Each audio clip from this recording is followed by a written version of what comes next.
Good afternoon. My name is Christina Weiland, and I'm Professor of Education here at the University of Michigan. I direct the Equity and Early Learning Lab here at the U of M School of Education, and I'm a core faculty member at the Education Policy Initiative at the Ford School of Public Policy. And today I'm so pleased to be able to welcome education experts and colleagues who are experts on early reading, and we're going to engage in a really exciting discussion of the science of reading. As so many of you who are joining us today well know, this topic could not be more important to issues of educational equity and quality and to investing in the human capital of our country. It's also a topic that's attracted a great deal of conversation and media attention over the last year or so, and we're thrilled to be able to bring together such an interesting panel today with diverse topics of research on the subject. So first, we're going to hear from Professor Nell Duke from our University of Michigan School of Education. There's Nell. Nell's well known for her work focusing on early literacy development, particularly among children living in economic poverty. In fact, in 2018, Nell received the International Literacy Association's William S. Gray Citation of Merit for outstanding contributions to research, theory, practice, and policy. And after Nell's presentation, we'll also have the opportunity to hear from our esteemed colleagues, Pamela Mason, Karen Chenoweth, and Paul Liebenow. And to introduce them quickly, Pamela Mason directs the Language and Literacy Master's Program in the Chall Reading Lab at the Harvard Graduate School of Education. Her professional and research interests encompass the interaction of text complexity and background knowledge, the interaction of literacy, learning, culture, and multilingualism, and school-wide literacy program implementation. Karen Chenoweth is a writer in residence at the Education Trust, a national education advocacy organization that works to improve the academic achievement of all children, particularly children of color and children who live in poverty. Karen's the author of the forthcoming book, Districts That Succeed, which will be published by Harvard Education Press. Paul Liebenow has spent 38 years in education serving Michigan's youth, and today he serves as the executive director of the Michigan Association of Elementary and Middle School Principals, building a community of educators who advocate and lead together. So just a few notes before I hand it over. I want to let folks know that this discussion is being recorded. It'll be posted on our EPI website for those who want to review it again or those who were not able to join today. The panel presentation will last about 50 minutes, but please do hang on tight. We will have time reserved for about 20 to 30 minutes for Q&A from the audience. And please do type your questions into the YouTube chat feature as we go. We're going to collect them and then give the panelists a chance to answer them. So with that said, I'm happy to turn it over to Professor Nell Duke. Hi, everyone. I'm so grateful for the opportunity today to talk with you. Going to share my screen. And I'm talking about bringing the actual science of reading to policy and practice. So the science of reading is already a really contested term in our field, meaning that you see different people talking about this in different ways. And if you peruse Twitter, you see a vast set of different ideas about what this means. In this presentation, what I'll do is just offer 3 out of many points that I think are important about how the term should be conceptualized. So my first point is that the actual science of reading should encompass basic research, which is, I think, widely recognized, but also applied and implementation or translational research. And to illustrate that point, I'm actually going to start by talking about allergy research, just to set a schema for different research types.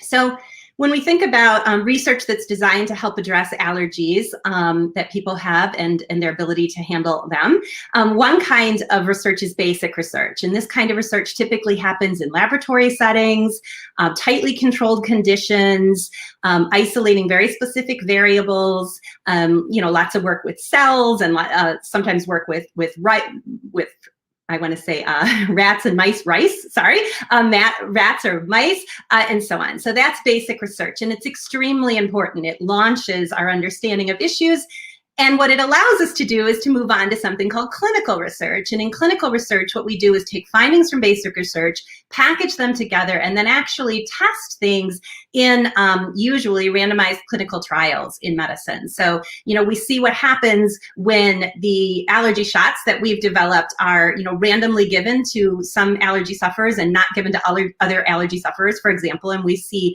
what difference that makes. So that's our clinical research component. Clinical research is still often controlled, but not controlled so tightly, and it happens in the settings where, much more the settings where people live and work. And then we have a third category of research in public health and in medicine called translational research. And this is research that takes the findings from clinical research and then looks at how they play out in real ecosystems that are, our daily lives. So it looks at things like treatment access. In the United States, good care for allergies is not randomly distributed, right? Certain people of privilege, people who are white, are more likely to get better care for their allergies. So that's a way in which systemic racism, classism intersects with treatment access. Looking at things like treatment compliance. So what happens if, a lot of people get one of their allergy shots but don't get the second allergy shot that they're supposed to get? What about that percentage of people for whom a particular treatment doesn't work, sometimes called the fail rate? And nearly everything has a fail rate, right? Even the vaccines that you're hearing about for COVID-19, you're hearing, a fail rate of 5 to 10%, right? So translational research often looks at that and tries to see how that fail rate is related to other issues. What can be done around the allergy shot? So for example, are there ways to reduce the environmental allergens that people are exposed to in the first place? And how does that interact or not with the shots?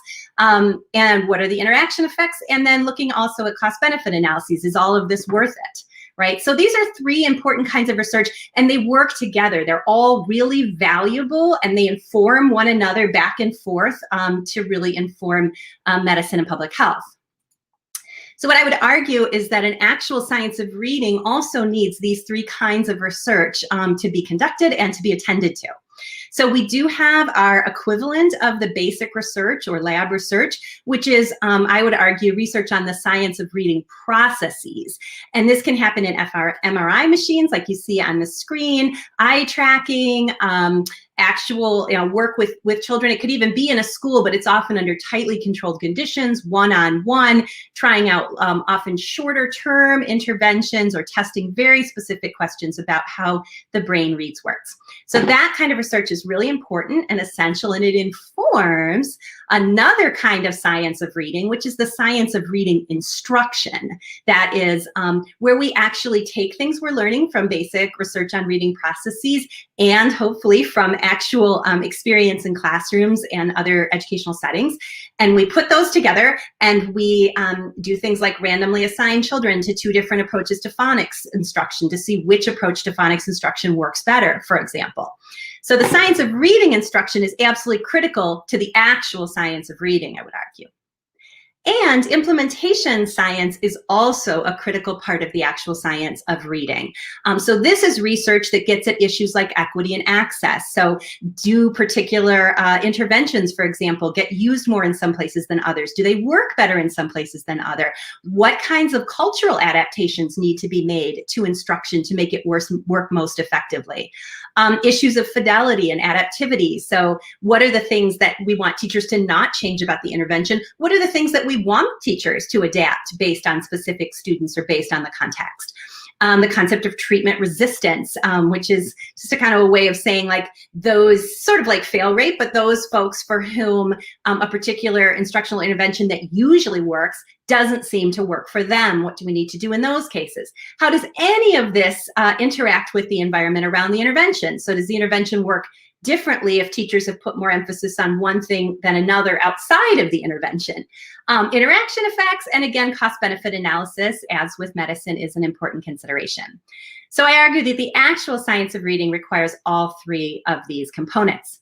One of the panelists you're going to hear from today, Chenoweth, has really brought journalism to bear on the implementation side of the science of reading and other sciences as well. So looking at things like, what does it really look like in a school when all these factors come together to produce high levels of achievement for kids? And in particular, in schools that succeed, she looks at something called improvement science and how that improvement science lens really has an impact on the efficacy of interventions. So a second point I want to make about the actual science of reading is that it should reflect broad and deep expertise in science and cross-role collaborations. Let me take that apart a little bit. So what you're seeing on your screen are a sampling of research journals. And inside these research journals, like scientific studies of reading, right, we have articles that report on research, scientific research on reading. And it can be on reading processes, reading instruction, or on the implementation side, as I discussed. And I would argue that an actual science of reading needs to be heavily informed by reading of this research, that we need folks who are conducting the research in these journals and folks who are regularly reading these journals to be major voices in any real science of reading. And a significant concern for me is that a lot of people who are talking about and advocating for science of reading have never actually opened one of these journals and read an article in their careers. And that's not going to work unless we're teaming up, right? So unless we have all stakeholders working together. More about that in a minute. I'm also concerned that a lot of what I'm reading in science of reading is kind of out of date. Citing major reports from 20 years ago, citing theoretical models that have since been replaced. And that's just a communication issue that we have to tackle, because we want to make sure that, just as in medicine, where we would want the most up-to-date information, that we want the most up-to-date information in the area of the science of reading. And we also want to be careful not to oversimplify the information that we have. Here's a wonderful quotation from Mark Seidenberg and his colleagues on this issue.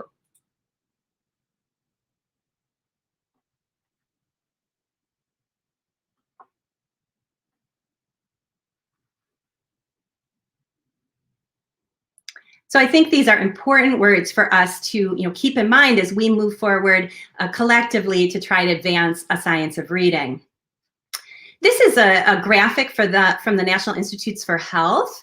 And although they're referring to a medical or public health context, I think the points here are actually pretty relevant to talking about the science of reading. We really need to place a high premium on the translational scientist. And that is somebody who does research, who reads research, but also who can cross in boundaries, spending time in schools and classrooms, spending time with policymakers, being a skilled communicator about science, being a systems thinker. That we need, I would argue, that group of people in the science of reading work, just as we need that group of people in work on public health or in medicine. And I want to draw your attention to one spot in this graphic in particular, where it talks about team player.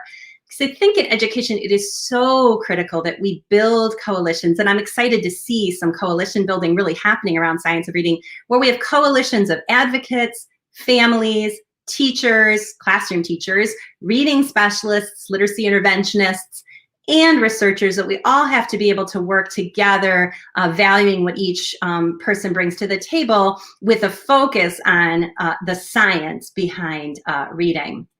And toward that end, I want to draw attention to another of our panelists, Paul Liebenow. Paul is really in touch with policymakers, with principals, with superintendents. And in our relationship, he's never hesitant to let me know, well, now this is what I'm hearing happening. These are the questions that people are asking. Here's what people want to know from a research. Here's how this research is getting twisted. And those kinds of conversations are just so critical to our being able to advance the work on a policy and practice level. So the third and final point that I want to make today, of course, I have hundreds of others I'd love to make, but given time, the third point I want to make is that the actual science of reading needs to encompass many contributors to reading. So it's really useful for anyone, listening to this presentation or just involved or engaged with reading work to be thinking about the question, what do people mean when they talk about reading proficiently? So when you hear statistics like 2/3 of American kids are not reading proficiently at 4th grade, or 50% of kids in this state are not reading proficiently at 3rd grade, what do those mean? It's very important that everyone kind of wrap their heads around where those statistics come from. It doesn't mean that they can't read words, individual words. Well, some of them can't, for sure, and that's a huge issue. But there are other reasons why they may not be proficient. We'll talk more about it in a minute. But first, just a great activity for anyone involved in reading science I highly recommend, and I do this a lot with superintendents and policymakers as well, is take a careful look at some of the released items from your state's 3rd grade reading test, and then take a look at some of the released items from the National Assessment of Educational Progress 4th grade reading test, and look at those, study those carefully with respect to what do they require of young children? What do children need to know, and what do they need to be able to do in order to perform well on those items? What cultural backgrounds are being privileged in those items? That's another point that's really important to be thinking about. When I engage in that activity, this is a box from an article that I wrote for the National Association of State Boards of Education. These are some of the things that children actually need to know and be able to do, areas that teachers need to develop in order for children to perform well on these 3rd and 4th grade tests. So you're going to see some things in here that look very familiar. I mean, phonological awareness is critical. Decoding and word recognition, good word reading strategies, these are critical. You're not going to get a lot of kids performing well on the state's 3rd grade reading test or on NAEP 4th grade if they're not strong in those areas. But look at all these other areas that are also really important to success on these reading tests. And in fact, we know from research that there are a substantial percentage of kids who are doing poorly on state reading tests who aren't having a problem in word reading or fluency. Their issues lie elsewhere. And some people immediately go to language comprehension, but there are actually many different things that could be going on there within and even outside of language comprehension, such as executive function skills. So there's really a lot that goes in to difficulty. So one of the things that I think was a real mistake in the policy work that we did in the early 2000s as a nation around reading, and for those of you around then, we had the National Reading Panel Report, we had the Big 5 areas of reading, and there was a huge amount of money put into professional development on those 5 areas of reading, and we saw districts being called on to replace their reading programs and put in evidence-based or scientifically aligned reading programs. This should sound very familiar because it's a lot of the same things we're hearing now. And as you know from research, reading first, No Child Left Behind didn't make a huge difference. I think one of the issues was that at the time we focused too much on what to teach and not how to teach it. And that's a really critical distinction. So it's not just, do we teach phonics, for example? It's, do we teach phonics the right ways? It's not just, do we read aloud to children? It's, do we read aloud in the right ways? And so we really need to focus not just on what we teach, but how we teach it in policy and practice. And on the screen, you're just seeing some publications that I've been involved in where the major thrust has been, okay, you're teaching these things, but not in the way that research suggests would be most helpful for kids. An approach we've taken in Michigan through the literacyessentials.org work is that we have developed practice guides. They're short, 6 pages or so, guides that suggest specific practices. So not just what to teach, but how to teach it, specific practices that we believe should be implemented in every classroom every day. So for example, this is from our K-3 item. There are 10 practices in our K-3 guide, but you're seeing on your screen 4 of them. So we're saying, every day you should read aloud to children and in a certain way. Every day you should have differentiated small group instruction. Every day we should be building phonological awareness and providing explicit instruction in letter-sound relationships. So that may be one way forward, is to really focus on core practices that we should be seeing in classrooms. There are a lot of implications of all of these many contributors to literacy and to reading, and in particular, and one of those is that we need to be thinking about the whole day. So we need to be thinking about not just the reading education that happens in what we think of as a reading block, but what's happening in our writing instruction, what's happening in our science instruction when texts are involved, what's happening in our social studies instruction when texts are involved, and so on. Clearly, we need to extend teacher preparation so that teachers know more about the science of reading. And yet we've got to be realistic. I've argued in writing that teaching a diverse classroom of first graders is probably more like being an ER physician in terms of the complexity, but teachers get far less training than ER physicians, and that's not likely to change anytime soon. So being realistic, but extending teacher preparation as much as we can do. And then deeply extending the professional learning that occurs throughout teachers' careers, and especially through coaching, which has a very compelling research base behind it. Lots of studies we could share on that. And finally, just the need with all these contributors to differentiate. Kids struggle with literacy for many different reasons. And so our interventions have to be adjusted accordingly. And here I'll draw attention to our third panelist, Dr. Pamela Mason. And Dr. Mason, as was said, is the director of the G.S. Chall Literacy Lab. I had the opportunity to be a supervisor in that lab many, many years ago. And I don't know whether this has changed, but when I was there, we had children coming into the lab whose strengths and weaknesses in literacy varied so much one from the next. And our job was to be diagnostic and really to address the needs of every kid who came in that door. And so part of what that would look like, and these are just examples, is if you have a learner where the issues are primarily around content knowledge and vocabulary, you're going to use a different intervention than a child where there's a lot of need around phonological awareness and phonics, and so on for different aspects of literacy. So getting more sophisticated as a field about differentiating our classroom instruction and differentiating our intervention, I see as a high, high priority. So to sum up, the actual science of reading would encompass basic, applied, and implementation or translational research.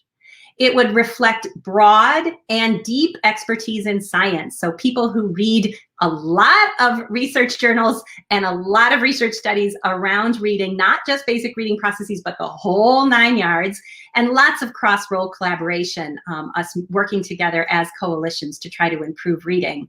And finally, the actual science of reading should encompass many different contributors to reading, some of which I've shared. And I'll stop sharing now and head to our next presenter.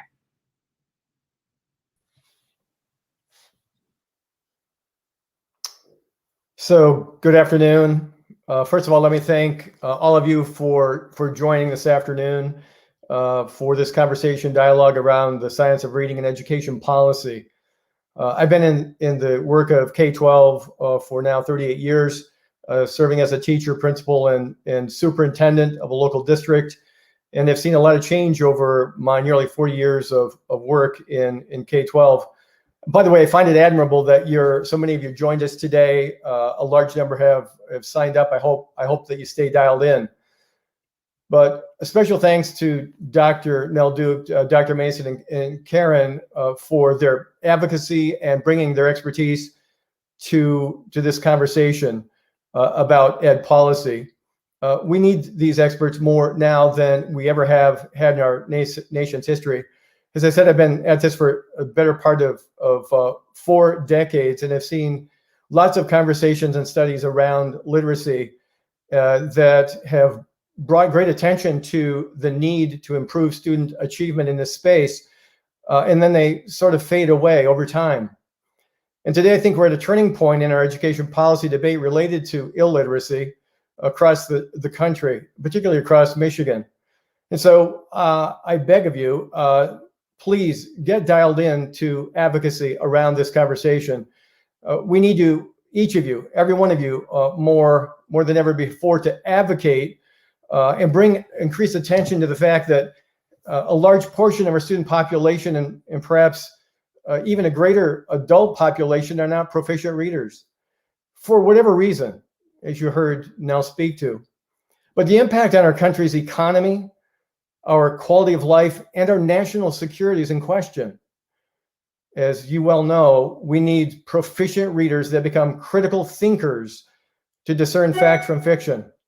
It's more apparent today than ever before as we face unprecedented vitriol and the political arena, and as we begin to actively address diversity, inclusion, and equity in our country. For heaven's sakes, we still have book deserts in our country, and even in Michigan. We have to address it.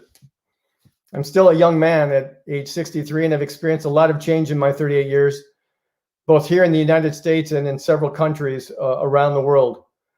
And I'm convinced that in Michigan, we need to double down on our demand for more teacher training, more coaches, more school principal literacy leadership training, and that we treat illiteracy as a state and national epidemic. And that may sound harsh to you, but it's real. It's a real threat.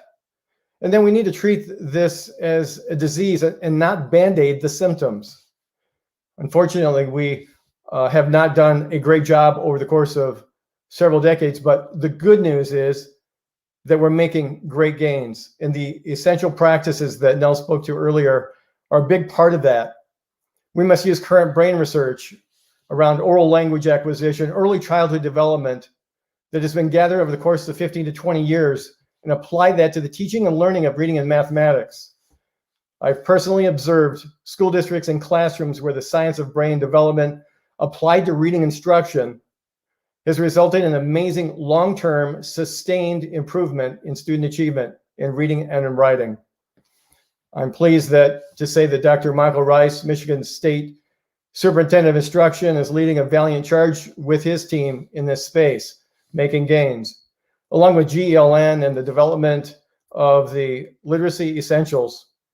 Curriculum directors across the state supporting literacy coaches and training for classroom teachers in the literacy essential practices have led to great gains, and we're documenting very positive student achievement results in many locations, but we need to replicate those gains in every part of our state.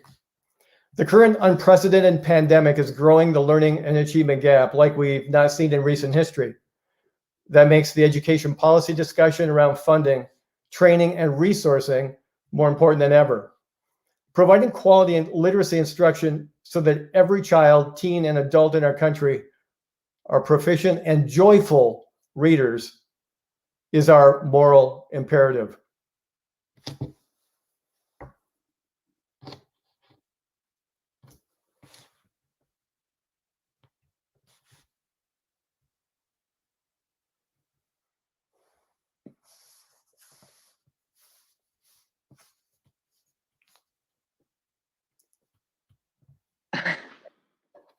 Okay, hi, this is Karen Chenoweth.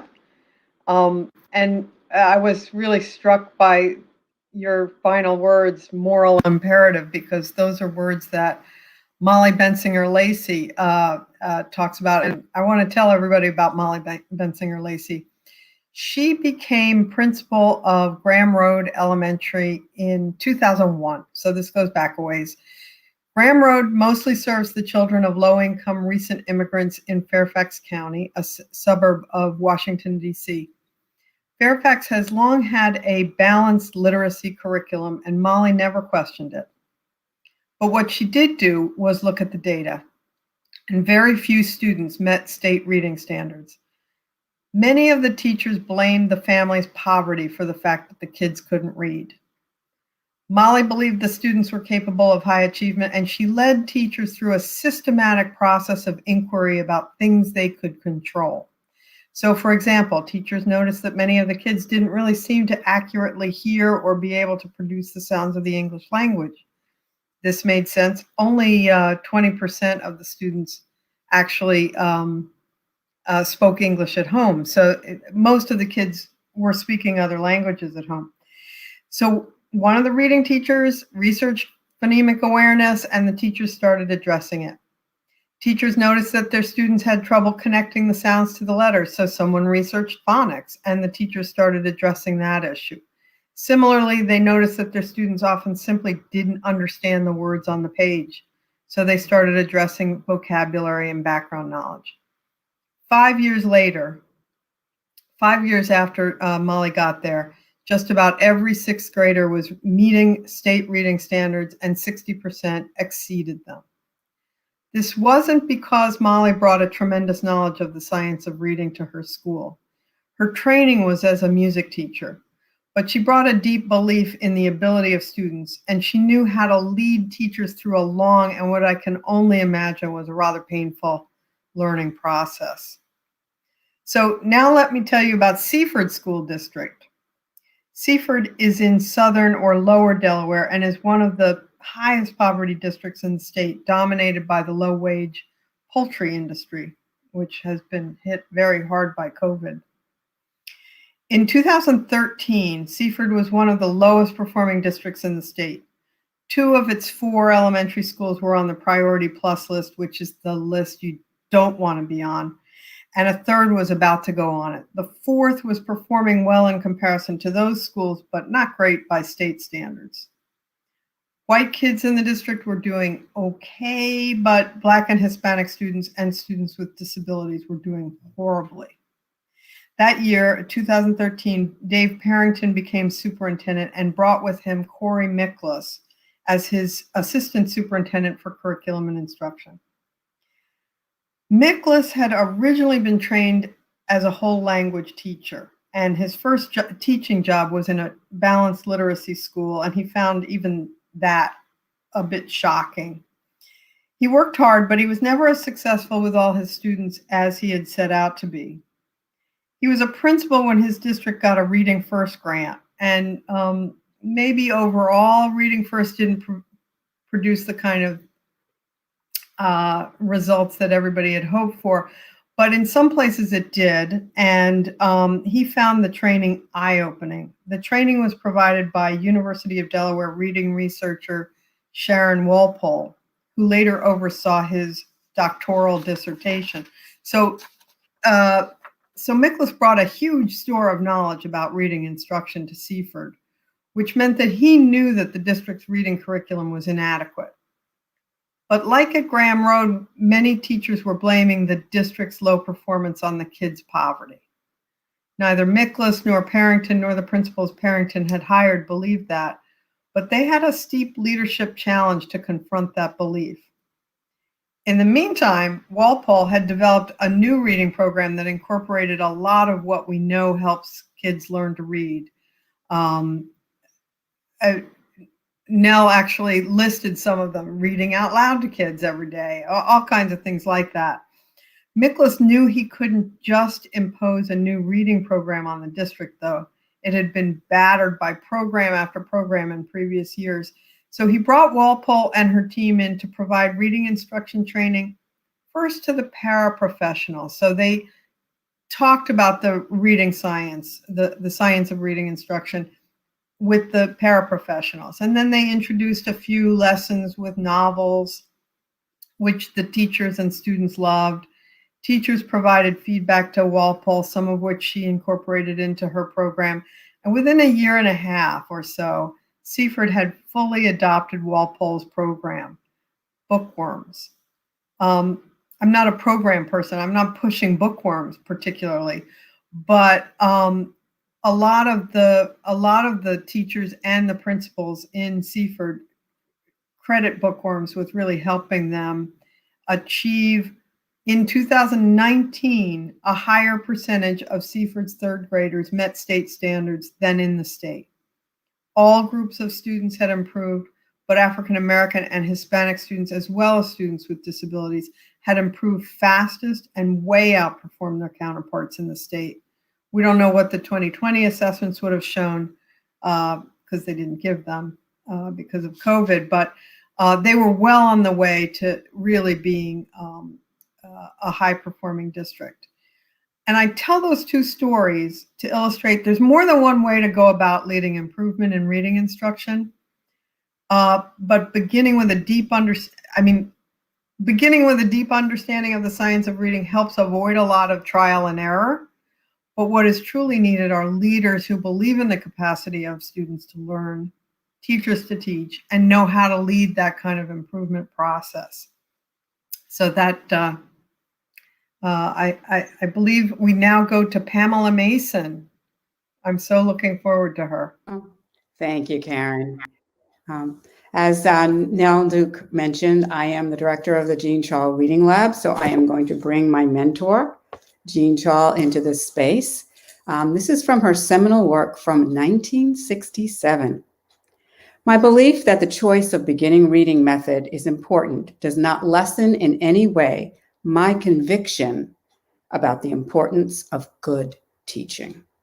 Indeed, as we learn more about the teaching of beginning reading, we may find that a poor method in the hands of a good teacher produces better results than a good method in the hands of a poor teacher. But this is not the point. This inquiry may not find that good teaching is obsolete.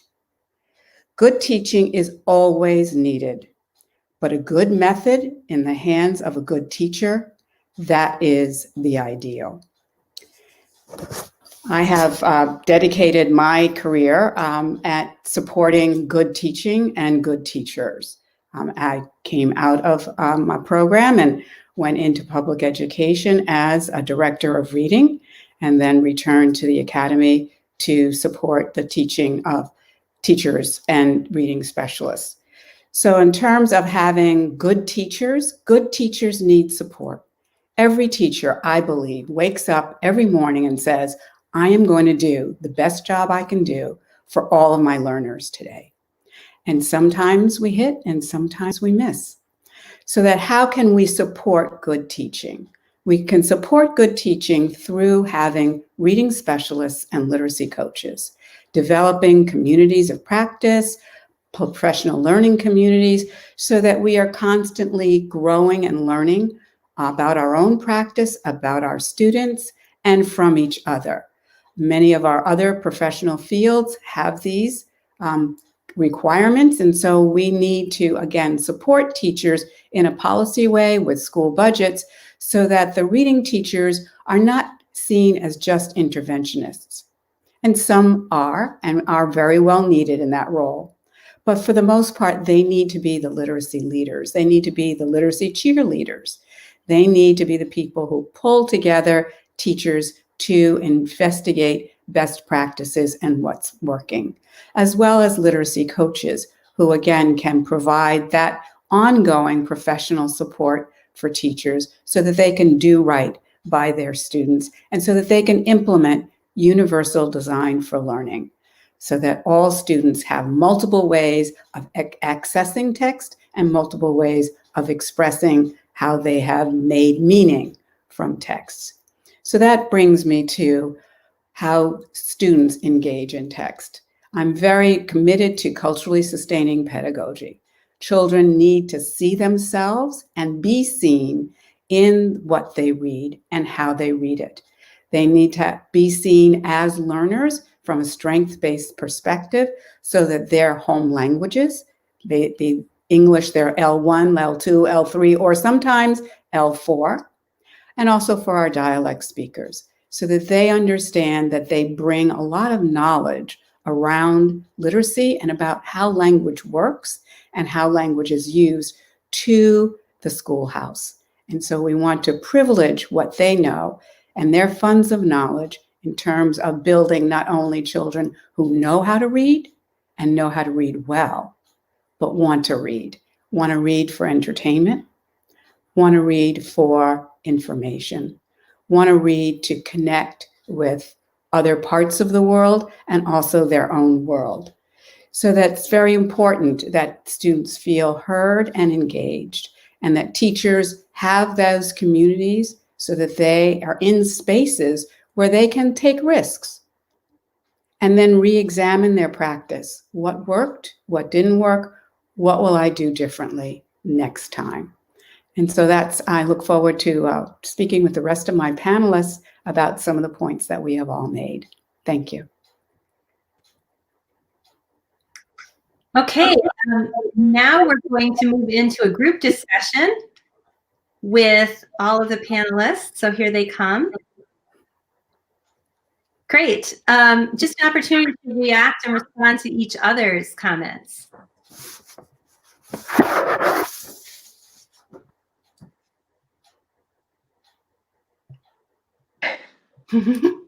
Don't all talk at once. I'll just jump in and say that I think that your comments pointed each of you to some really important points I'd love to underscore, many of them, but quickly, Karen, I really appreciated, really talking about that process, by that ongoing process of inquiry. And no matter how much a group of teachers already knows about the science of reading, there's always going to be room for improvement. And there are always going to be new studies coming out to tell us new, the groundbreaking study came out this summer, right? Like new and important studies are coming out all the time. And so we need to have that ongoing inquiry cycle that you described needs to be central, to the work of PLCs.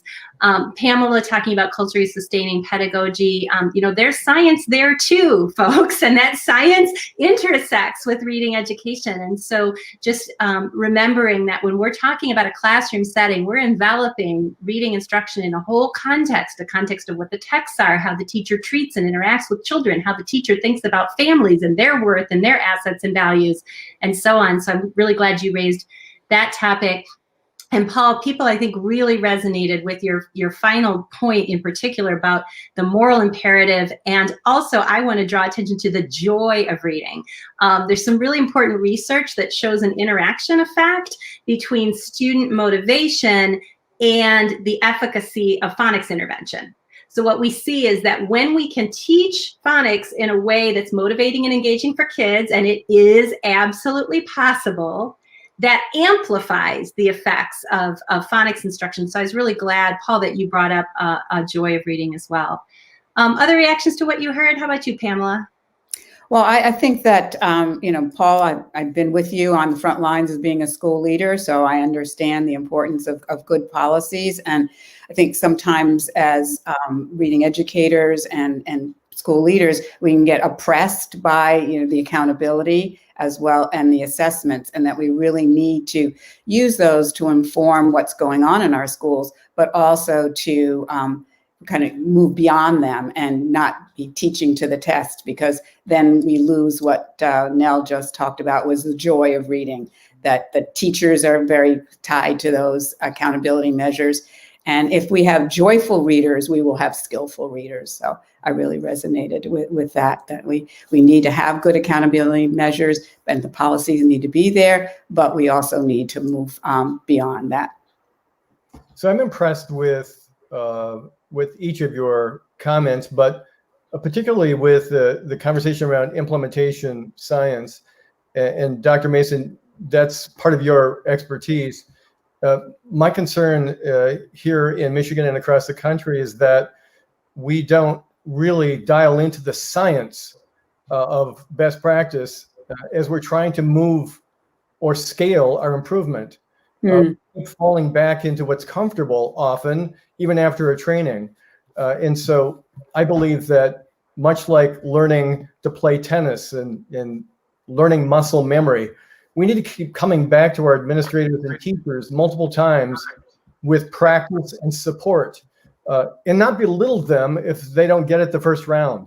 We often expect everyone to make sense of this very, very complex process of learning to read, and we're often critical, but we have to be giving more grace and continue to come back and provide supports along the way until larger numbers of teachers become masterful.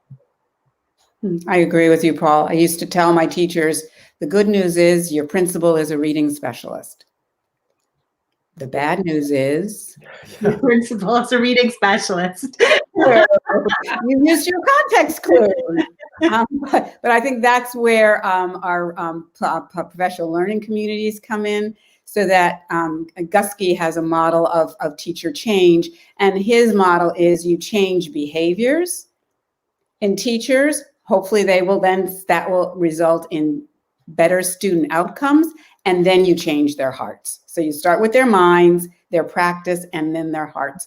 And it's just as you said about learning a new tennis swing. It's hard, it's uncomfortable, it's clunky, and you hurt a little bit more in your shoulder than you did before. And why do I have to do it this way?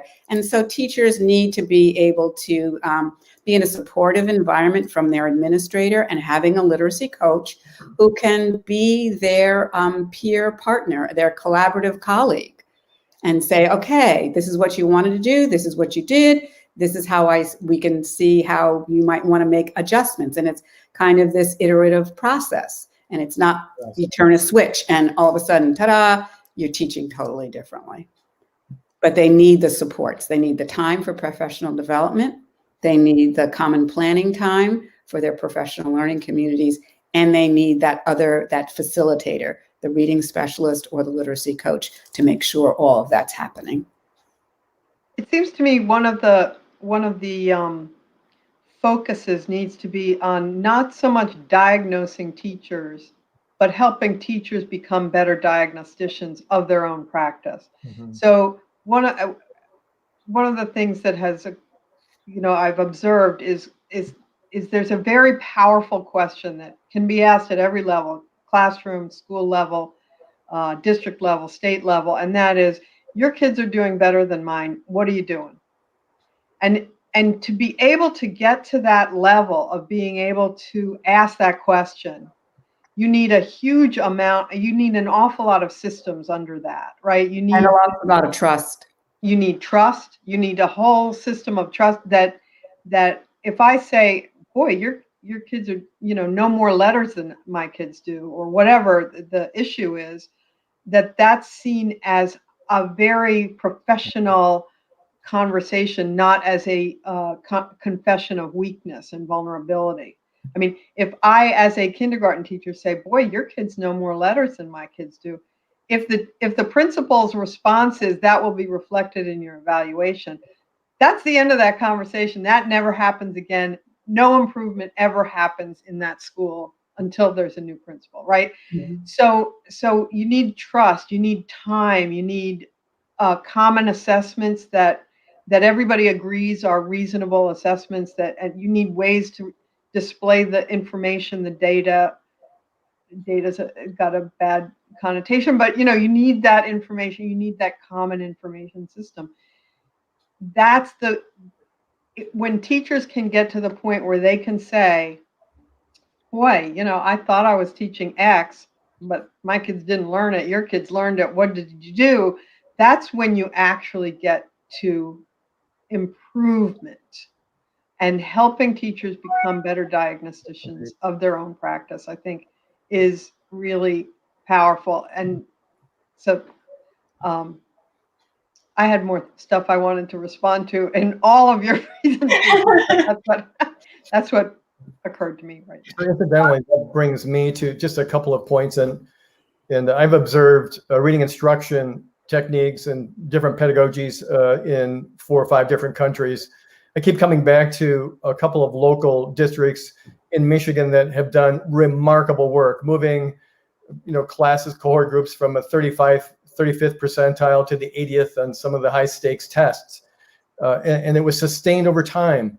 But it started with the principal and teachers building relational trust. So that when someone showed up in my classroom, if I'm a classroom teacher, I'm not in fear and trepidation of a negative evaluation, but honest, supportive feedback about improving my practice. And so even Michael Fullen speaks to this regularly about how our teacher evaluation system doesn't do that for us. So we need to move our focus to building teacher capacity and relational trust. I believe, again, before we're going to scale mass improvement in reading and writing. And math and everything else. Yeah, I think, Karen, to your point about assessments, we need to make time for more formative assessments, so that can inform instruction rather than everybody's doing everything every which way until the high stakes test, and then you get the results the next year. Or like in Massachusetts, we get the results in September for the children that left us in May, and it's kind of like, okay, can I have them back for a couple of months so I can do something with this? But it's kind of like, all right, well, pass it along, pass the data along. But if we have the formative assessments that all the teachers are using, and then they can have those conversations. How did your children do? How can we work together to make sure that all of our children are moving along at a steady rate toward the standards for the end of the year high stakes testing? Well, I don't want to say that the state assessments aren't useful in this kind of way, because you can always study those assessments and say, you know, as a school, Yes. we're really kind of Mhm. weak on measurement. That's a classic, right? Like in terms of math, everybody in America tends to be very weak in measurement because we don't spend enough time on it. So yeah, we really need to spend an extra 3 weeks. Let's build in an extra 3 weeks. And you can use those state assessments in really powerful ways, just not as day-to-day instruction. That requires the kind of formative assessments that you're talking about. Mhm. Yes, I remember as a principal, we looked at our state assessments and we didn't do so well on poetry. And so I said to the teachers, why didn't we do so well on poetry? And they all said, April is poetry month. The tests are given in March. We haven't gotten to poetry yet. I said, quick fix. We're going to weave in February. February's poetry month. So you're right, Karen. We can make, you know, kind of school-wide decisions based on the summative evaluation assessments. And I wasn't trying to discount them, but agreeing with you that for the day-to-day practice, we need the formative assessments. And then we can look at ourselves, our schools, and our districts as a whole with the summative assessments.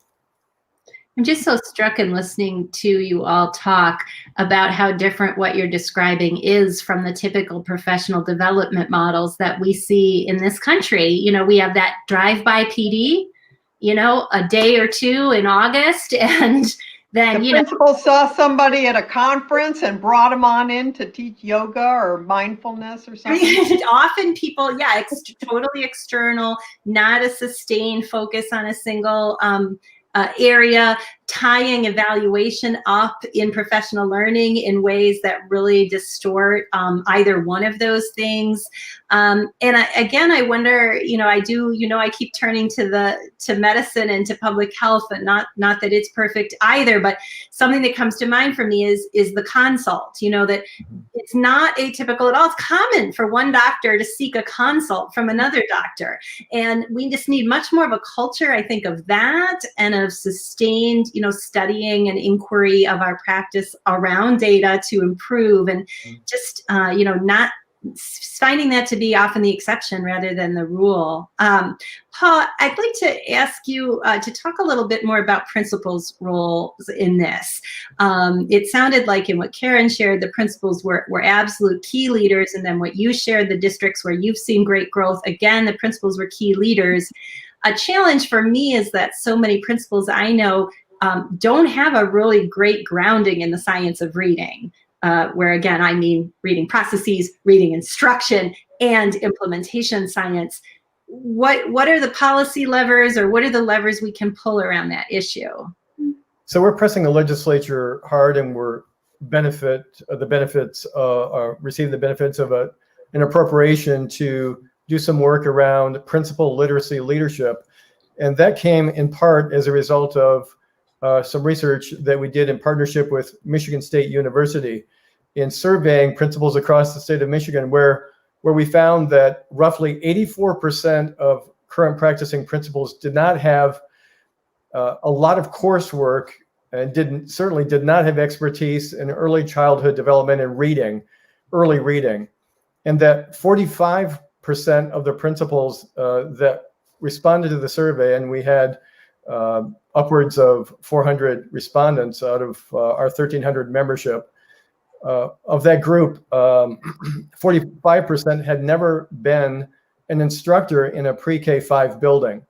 So they were learning as they went. And oddly enough, I had a conversation with a principal that called and said, I really need help. And they said, well, welcome to our membership. What can we support you with? And he said, well, I was an athletic director in high school for the last 15 years, and I've been transferred to a pre-K 2 building. So my learning curve is really steep. And not to be offensive, I said, we need to do some serious support for you immediately so that, number one, you begin to love the work and don't bail out on us because we need you.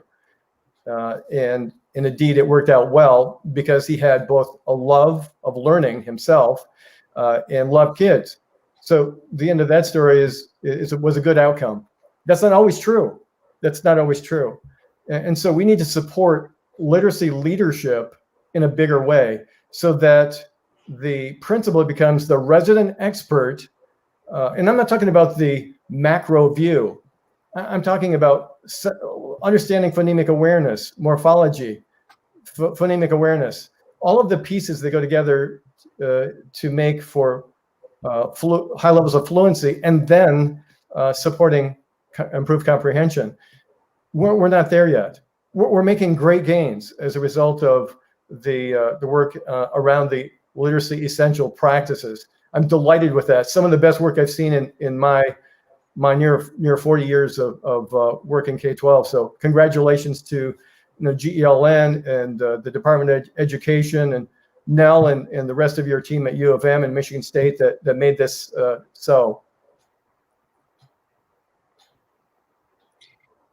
So, Pamela, I'd like to dig a little deeper into the area that that we touched on a little bit, but around just the diversity of kids' profiles of strength and need. And, it just is, it's so complex. And yet, we've got busy classroom teachers with 26 first graders in front of them. And as Karen pointed out, not necessarily, the formative assessments that we might want them to have to kind of inform that day-to-day instruction. And as Paul pointed out, may or may not be able to rely on the expertise of their principal. So just, can you talk us through a little bit some of your advice about how to address the profiles of strength and weakness that we see in classroom instruction? What are some of the tips there? Well, first of all, you can't be a single teacher to 26 children every day, all day. So let's just disabuse ourselves of that notion. So get rid of the guilt, take a deep namaste moment breath and say, all right, so what are the important skills that everybody needs to know? And at this particular time, and then where are different children along that journey? And then try to do the best that you can in terms of grouping by similar needs and also some heterogeneous grouping so that children are engaged in other activities together, like partner reading, where we're not asking the more skilled reader to be tutor, but just to serve as a role model so that we can, again, create within the classroom a community of learners, and that all of the children have some strengths that they can bring to the table so that we kind of get rid of, the three reading groups, the eagles, the robins, and the vultures. And even if we don't call them that, all the children in the classroom know who's who. But if we're constantly moving children around and regrouping them, then we can support them around areas of need, say in guided reading groups or focused skill-oriented groups, but then also having them working together collaboratively at centers so that, again, they're kind of getting and rehearsing what they need, but also extending their learning in areas of strength. Wonderful. I mean, music to my ears, needs-based groups that are flexible, that are constantly changing, partner reading, heterogeneous grouping. Love to hear all of that. Karen, what do you want to add to that? So what I wanted to say is that still presumes an individual teacher with isolated idiosyncratic practice. And I think as long as we build our schools around that, we will fail children. We won't fail all children. We will fail some segment of children because it is impossible for any individual teacher to know everything in order to teach all their children all the time. Or, and even the superhuman teacher is going to, have a relative with a heart attack one year and will not be, at peak efficiency. So I think we have to talk about how schools marshal all the resources within schools to support classroom teaching. And that starts changing the dynamic. And that requires we can't just sort of say, well, we don't have the principals right now. I mean, yes, we don't, principals at this moment do not know how to lead those processes. We need those principals. As long as we leave teachers on their own, they will always fail some students. And it's not because they're not working hard. They're working hard. It's not because they don't care. They care. It's because it is impossible. We're asking the impossible. It's only possible when you muster all the resources of a school together. So that's my rant. Sorry. No, Karen, I'm so glad you said that. And indeed, reading the research on highly effective schools, one of the common findings is that they have a more collaborative impact model. Every kid is everybody's responsibility. I do quickly want to just warn the audience, though, that not to interpret that as departmentalization or platooning, where different teachers teach literacy, as teach math, as teach science, as teach social studies with young children. There has been research on that, and that is actually has a negative impact on children. So no, but it does mean, Karen, right, it does mean bringing all the resources to bear so that teachers are not on their own. Absolutely. I agree, and it's not only, Karen, within the classroom, but how can the physical educator use some of the academic language so that they're hearing cause and effect, or they're hearing those conceptual terms. How when they're doing art, are they doing contrasting colors, so that we can bring that very important literacy oral language into all parts of the day, so that children are, again, being surrounded and being able then to connect with, oh, okay, I'm supposed to compare this book with that book, the Berenstain Bears with Goldilocks. Okay, but I know what compare means because I've heard it 4 different ways from 4 different teachers. So I have to agree with Karen for the most part, believing that we have to differentiate. However, I believe that when we apply best practice to an entire group of students with differentiation, the outcome is going to be more positive, because we're using the best practice for the entire group with, again, differentiation, much like a surgeon does when they've learned a more effective way to treat an illness. So we tend not to do that. We have great neuroscience and learning science that we can apply to our work. Well, think about this for a moment. I started with a bag phone, and many of you are not old enough to know what a bag phone is. I sat in the seat next to me and an antenna and a wire hooked to the top of my car. And then I had a flip phone. And now I have a 10X, and I'm about to purchase the latest version of an iPhone. Or think about where we've come with just pure science and in medicine.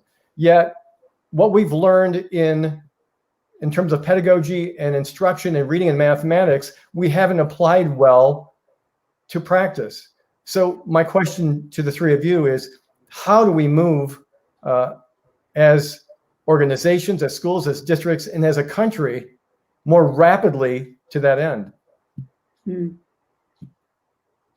Well, that is a fantastic question. How do we get there more quickly? But I'm being told in the chat that it's also time for us to pivot to some audience questions. So maybe we'll be able to weave those together. So Chris, did you want to jump in here? Hi, yeah, I'm back. Chris Weiland, University of Michigan, the moderator. So I'll be reading some questions from the audience, and please keep them coming. We want to get as many of these from the audience. A lot have been coming in, and we've been filtering them as we go. So I'm going to start out with one that has to do with some movement on the ground from the policy level that's been happening, and it is about the impact of a policy in Arkansas. A new law about using the science of reading that bars materials that include references to the 3 queuing system, which is essentially really outlawing most currently available reading curricula. Will policies like this work to improve reading, in your opinion? The screen here so we can all, turn responding. But no, I mean, I don't see the policy lever of banning things to be a particularly helpful way to move the field forward. What policy lever I think works much better is to afford substantial resources to professional development and coaching to help support teachers as they learn to do something differently. So that's where I put my energy, but my collaborators here on the panel may disagree. Others? Well, I would say we'll have to find out, right? We'll have to, in 5 years, will Arkansas be in a different place than it was? In which case, all the other states should say, boy, your kids are doing better than ours. What are you doing? Oh, maybe we should do that. I'm really a pragmatist rather than a theoretician. I mean, I think the theory is really important, but when Nell was talking about the research, I was thinking about also in medical science, we've known since the 1840s, that doctors who go from patient to patient without washing their hands spread infection. We've known this. It's very well researched. We don't have to do any more basic science. The fact is, and maybe the coronavirus has changed this, but doctors do not wash their hands between patients. Study after study after study shows this. So what do you have to do to get them to act on the research?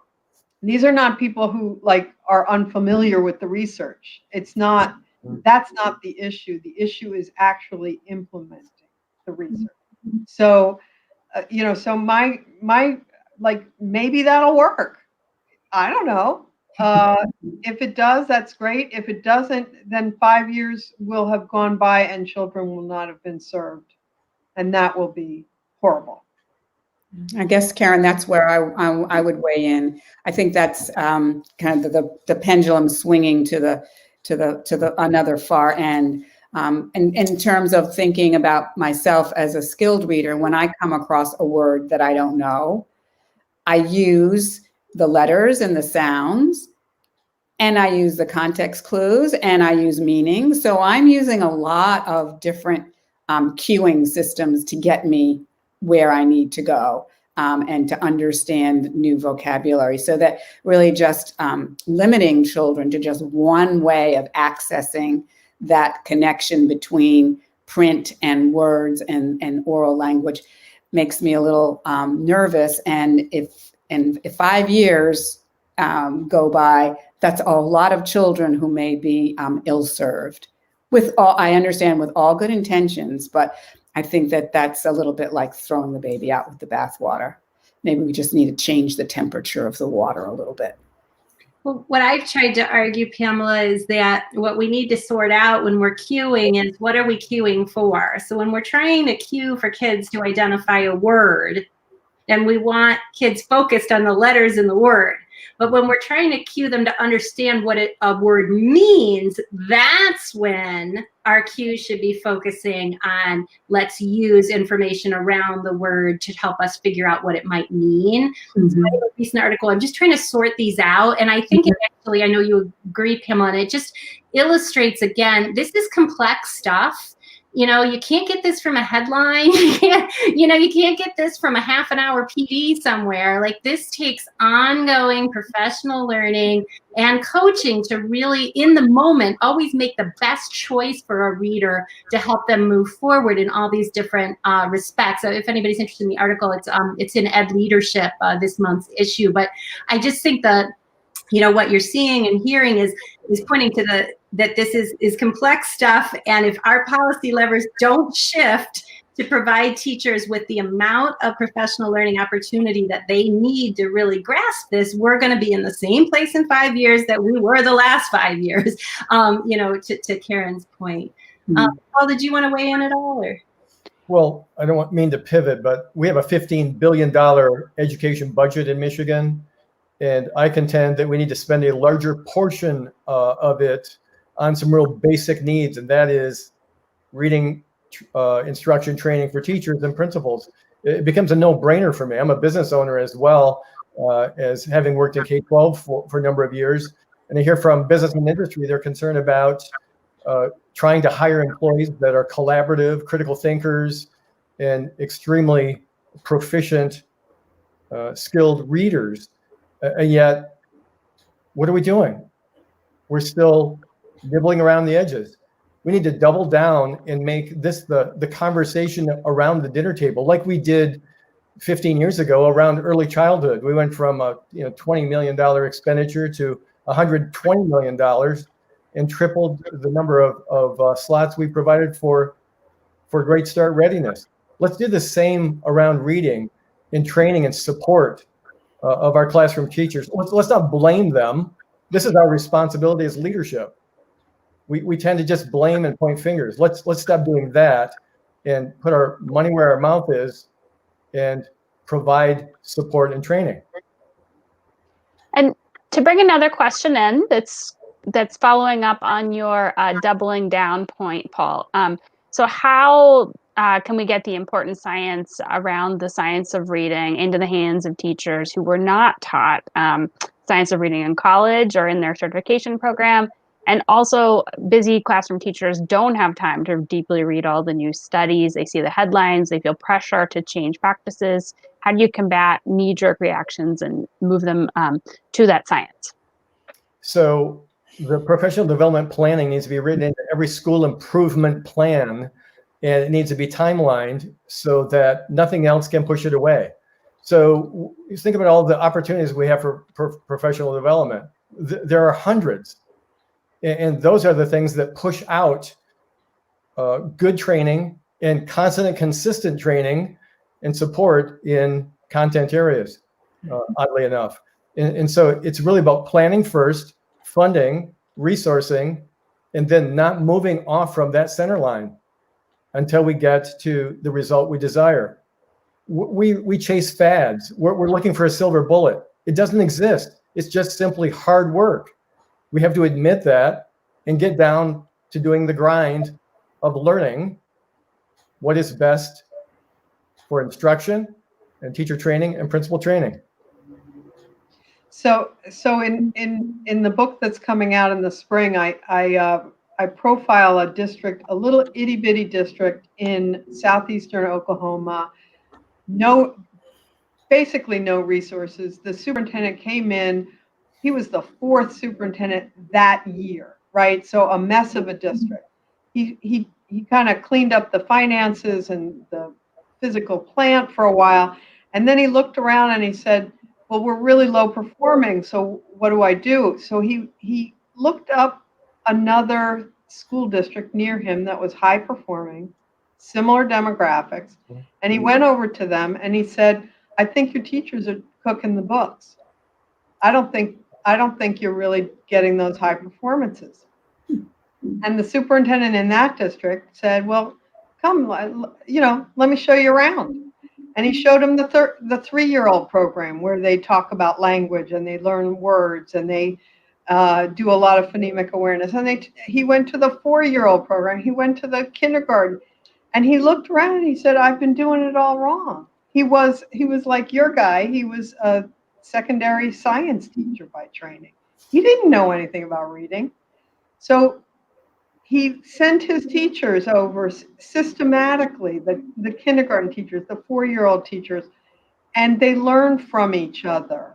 And over the years, they now have shared a lot of knowledge and information. But he gave them the time, he gave them the space, he trusted them. That he didn't say, well, why don't you know how to teach reading? He said, well, I guess we don't know how to teach reading. Let's go find out. That's what we need. That's the kind of leadership we need. We can't expect everybody to be a reading expert now. We can expect everybody to be trying to be better. And that's what we can expect. And by the way, they're both high performing now. So I'm sorry, that's another rant. We don't always need to spend more money. We need to spend our money differently. Yes, that's what I was trying to get at. Mm-hmm. Another question from the audience. We need to identify children with dyslexia to ensure they get the correct intervention.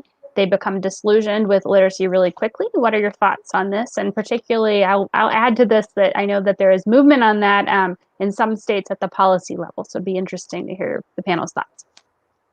Great, thanks.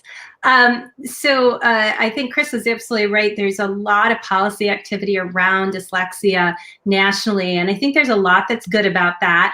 I want to remind everyone that kids struggle with literacy for many different reasons. So dyslexia is one, and clearly one that we need to address, but there are a number of others. I think I alluded to a study out of North Carolina looking at kids who scored not proficient in North Carolina's third grade reading test. 31 to 39% of those kids, depending on the grade level, did just fine, met their benchmarks in nonsense word reading, in phonemic segmentation fluency, and in oral reading fluency. That means that whatever reason they're failing that third grade reading test in North Carolina, it doesn't have to do with problems in word reading and fluency. So keeping in mind that we need legislation and we need professional learning to address many different causes of reading difficulty, of which dyslexia is one, is really important. But moving into dyslexia, that's exactly right. The implication in the question that catching kids early and providing intervention early is much more efficient economically and in terms of human capacity and human capital than waiting a long time to intervene for kids with dyslexia. So the trick for us in schools is to, as quickly as possible, figure out whether we're dealing with dyslexia, dystechia, or atechia. So let me try to sort out those, and admittedly I made up those other two terms, but I'll explain the distinction I'm making. So dyslexia, if you take, for example, the International Dyslexia Association's definition, dyslexia is a neurobiological situation that really influences, makes very difficult the process of processing phonemes or sounds and being able to spell and to read words.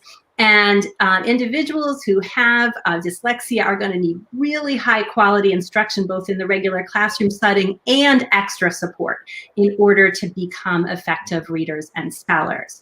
And depending on whose estimate you read, most researchers and scholars tend to estimate that the proportion of the population who has actual dyslexia is probably 5 to 10%, maybe 15%, but not more than that, right? So this is a subset, right, of people who have dyslexia. Then there's dystechia. So what is that? Those are kids who are struggling to read and spell words because they got very poor instruction. And we've got a lot of dystechia going on, my friends. What those kids need may be intervention to make up for, poor teaching, but we can prevent them from ever getting dystechia, right, if we provide really high quality tier 1 or classroom instruction. And that's why so much of my work and Paul's work, and well, actually this whole panel's work has really been on improving classroom instruction, trying to improve classroom instruction so fewer kids need that additional support. So that's dystechia. I think the biggest challenge for us right now is what I'll call atechia, which is you haven't really had phonics or phonological awareness instruction at all. And so what we have, for example, in Michigan, I know we're not alone in this, we've got lots of kids who come to kindergarten in Michigan and they haven't had any preschool, none at all. Or they've had preschool, but the preschool hasn't really worked on phonological awareness development or letter knowledge, basic alphabet knowledge. And so that kid at the beginning of kindergarten could look a lot like a kid who has dyslexia, but you have to sort that out, right?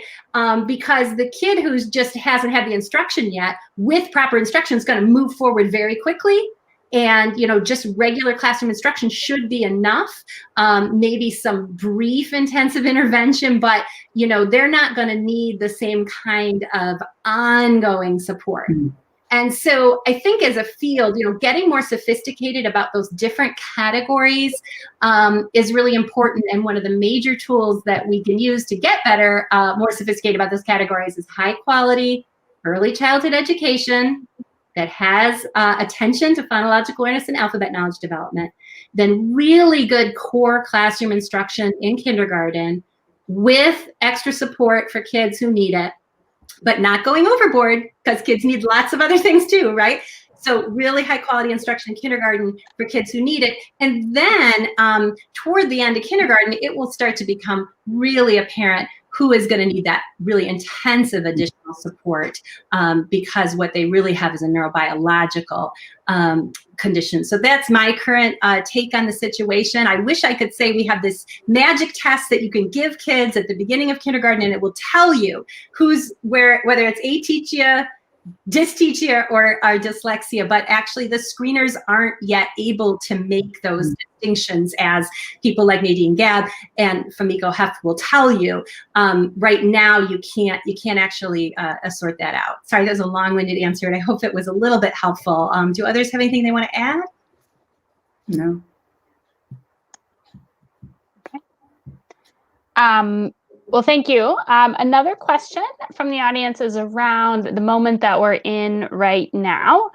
Given that many teachers are teaching remote or in these hybrid models where the kids aren't at school the whole week, that's probably most problematic for the kindergartners and first graders who are just beginning to read. What advice do you have for applying the science of reading in this moment?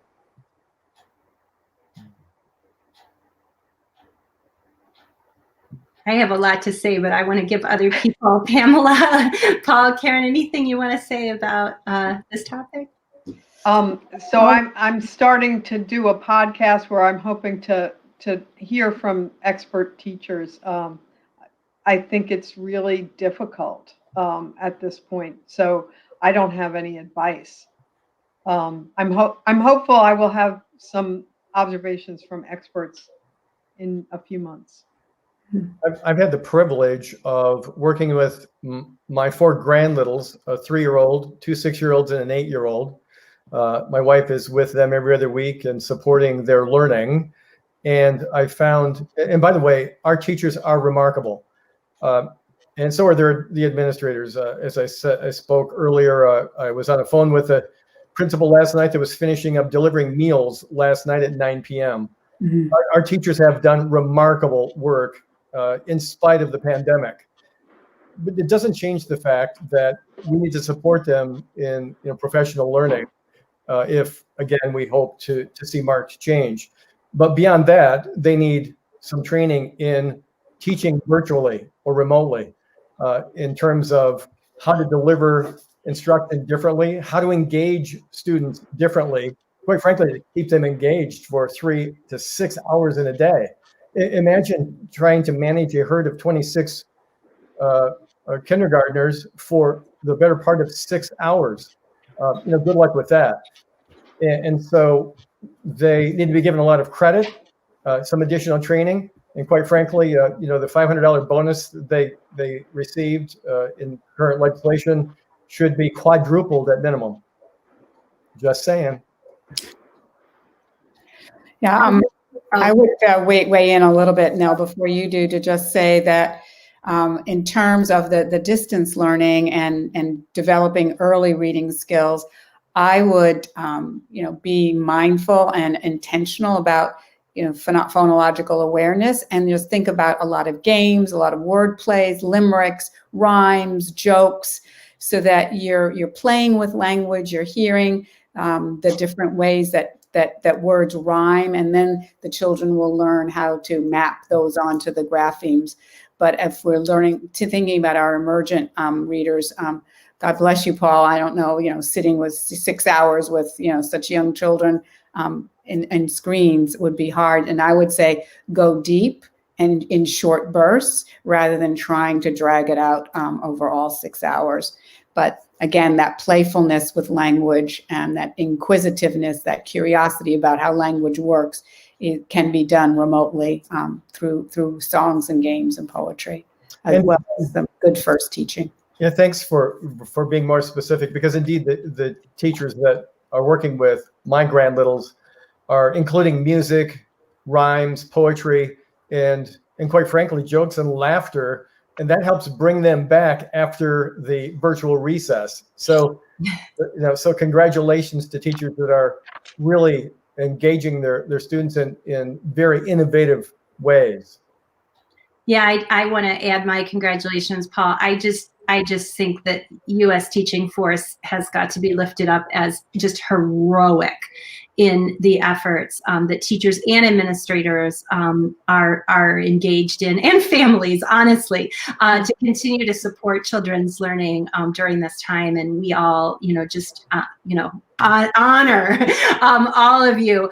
I'll say briefly that my tack is, let's take instructional practices that we know work face-to-face and figure out how to adapt them for an online environment. So that's been my emphasis, and Pamela already gave you a great example, of doing that. And at my YouTube channel, I have a few videos about myself and colleagues trying to do just that, so you can kind of see what it looks like to try to adapt effective practices for an online environment. But I'm the first person to say, not easy. So again, huge thanks to our educators out there. Great. Well, so I'm going to do one last very quick question. Maybe we'll only hear from one or two of you, but for folks who are teachers or principals who do not have time to read lots and lots of research right now, how do they discern when something is really backed by the science of reading versus something that just has some research connections? I'll kick it off. I'll just say the first thing is, don't trust that it says science of reading, because every day I'm reading stuff that's labeled science of reading programs, articles, blog posts, where they have a bunch of things wrong from research. So definitely don't go by that.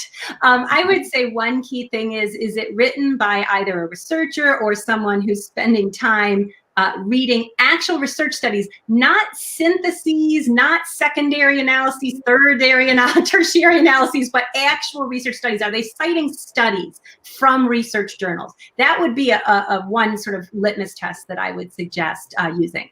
Others? I would encourage you to read Nell, Dr. Mason, and Karen. Those are my best sources.